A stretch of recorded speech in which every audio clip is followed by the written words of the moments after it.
মিলিন বৰা সাজু হৈ থাকিব যোগাৰ্ণৱ বৰুৱা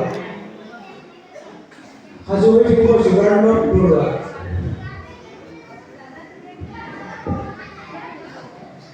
নমস্কাৰ মই এটি কবিতা আবৃত্তি কৰিবলৈ ওলাইছোঁ কবিতাৰ শিৰোনাম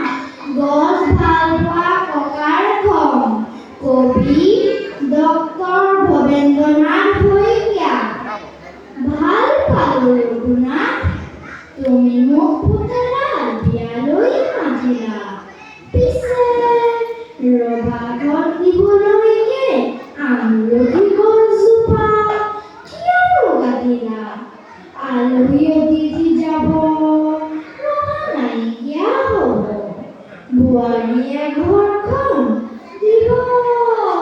ঘূৰাই পিছে কোৱাচোন ৰঘুনাথ আমলখি গছজোপা সহজতে